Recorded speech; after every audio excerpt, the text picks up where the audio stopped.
नमस्कार दोस्तों। आज मैं लेकर आई हूँ एक पारिवारिक कहानी जिसकी लेखिका है अलका निगम। अगर यह कहानी आपको अच्छी लगे तो प्लीज हमारा चैनल सब्सक्राइब करें। आखिर माँ चली ही गई, नहीं मेरी नहीं, मेरे पति की, या यूं कहिए कि मेरी सास चली गई। एक अजब सा अबोला रिश्ता था हमारे बीच। जब तक उनकी देह में ताकत रही उन्होंने मुझे कुछ न समझा। इतनी कड़वी जुबां के करेला भी मात खाए। न वो कभी मेरी माँ बन पाई और न कभी मैंने उनकी बेटी बनने की कोशिश की। कहते हैं ना, देह, सत्ता और डर की हमेशा एक मियाद होती है। तो बस उनकी मियाद पूरी हो गई और वो महज एक गोश्त की गठरी बन चारपाई पर ढुलकने लगी। अब सत्ता मेरे हाथ में आ गई। देह में ताकत जो थी, पूरे घर पर मेरा शासन।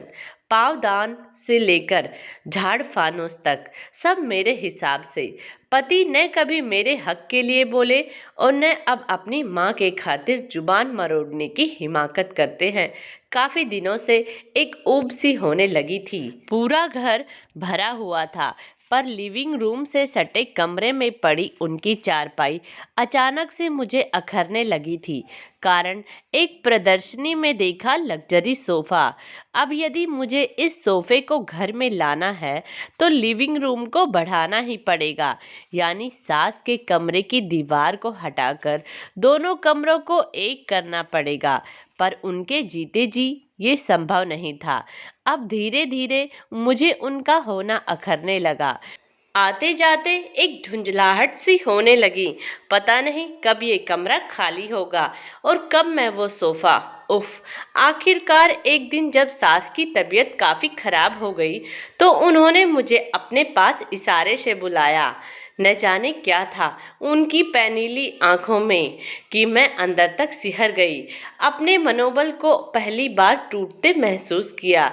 बस इतना बोली, मेरे बाद ये कमरा बैठक में मिला लेना, समझी?